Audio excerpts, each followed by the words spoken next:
Hola amigos, soy su amigo y servidor, el doctor Ricardo Amezcua, y nuevamente estamos aquí en una de nuestras cápsulas informativas y jurídicas para hablar de temas que son polémicos y que se están hablando en los medios de comunicación. Desde mi punto de vista, uno de los temas también muy interesantes que se dio la semana pasada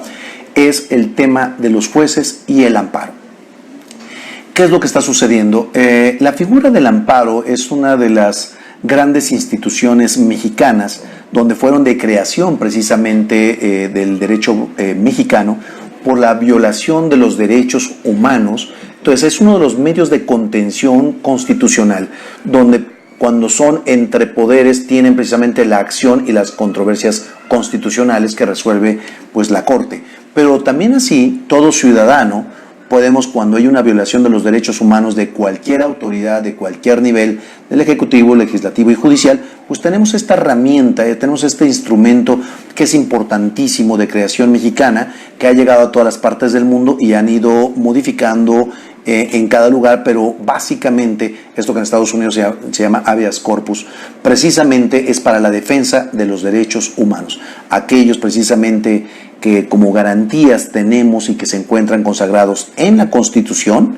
pero también en los tratados internacionales. Por algo tenemos el famoso principio pro homino pro persona para la defensa de los derechos humanos, que se encuentren estos derechos en la Constitución o en cualquier ley o reglamento o en cualquier tratado, y deberá de exponenciarse los derechos humanos. Pero solamente porque derechos humanos existen en Cuba, en Venezuela, en su Constitución. La gran diferencia es que tenemos un instrumento para hacerlos válidos cualquier ciudadano contra cualquier acto de autoridad, que es el famoso amparo. Un amparo directo, que es cuando termina un procedimiento, es el último medio de defensa, o en el momento que me está llegando algo que me dé una afectación directa, tenemos el famoso amparo indirecto, que se promueve en los juzgados de distrito en la materia de la naturaleza jurídica que fuera, verbigracia en materia penal, pues en los juzgados de distrito en materia penal. Bueno, hoy se ha atacado mucho esta figura y quizás a los jueces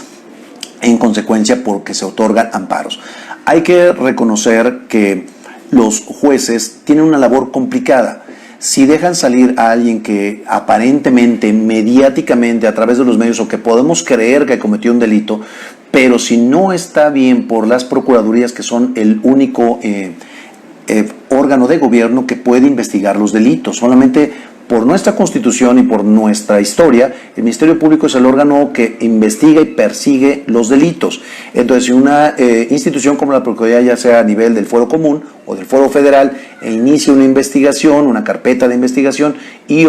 solicita a un juez que gire una orden de aprehensión, pues evidentemente una persona o cualquier acto de la materia penal, como que precisamente inicia un auto de vinculación a proceso o existe una apelación o ya al final precisamente como último medio de defensa se tiene el amparo directo. Pero contra cualquier acto de autoridad, cualquier persona podemos precisamente intentar un amparo para cuando es en forma que se crea por la persona agraviada, que tenga una violación a sus derechos humanos, a derechos como la libertad, el libre tránsito, derecho precisamente a la propiedad, a la posesión. Si nos quieren desposeer de estos artículos, que unos de los más importantes vienen consagrados en el primer párrafo del artículo 14 constitucional y en el segundo párrafo del 16 constitucional, donde vienen derechos muy importantes en toda la Constitución, los tratados, pero principalmente ahí, como derechos a la propiedad, a la posesión, a la libertad,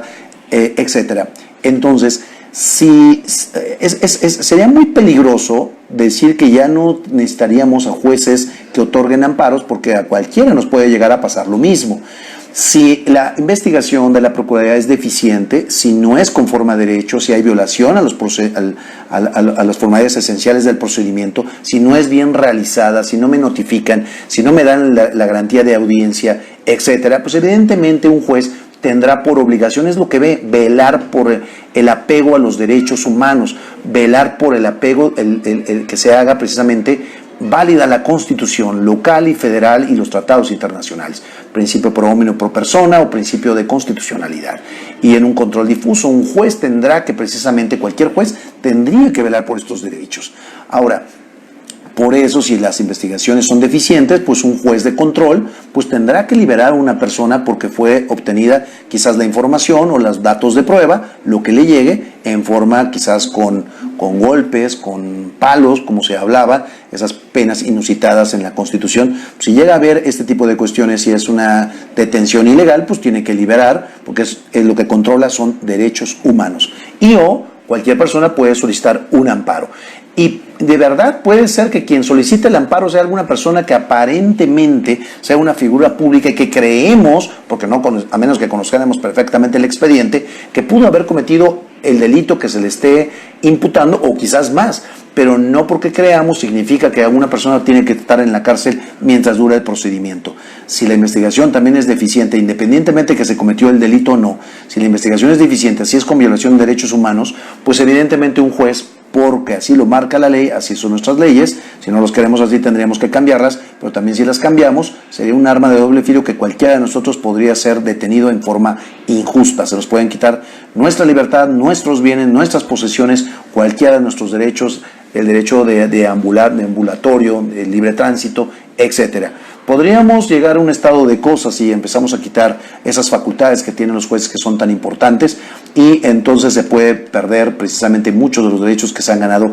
a través de siglos con nuestras constituciones, que poco a poco han sido más garantistas en términos de Luigi Ferrajoli, que es el que habla precisamente del garantismo. No caigamos a un derecho penal del enemigo, que es una teoría de Gutten-Jacobs, donde empieza precisamente a restringirse derechos a aquellas personas que van en contra del Estado. Es muy peligroso, en contra del Estado, quizás de la sociedad, pero habría que ver quién dice qué es delito, qué no es delito. Hay que tener cuidado con las sociedades y con los gobiernos que tenemos, porque ellos son los que dicen y cambian los códigos penales. Tengamos cuidado con lo que cambiamos, tengamos cuidado con lo que pidamos, porque cualquiera podemos estar en esa situación.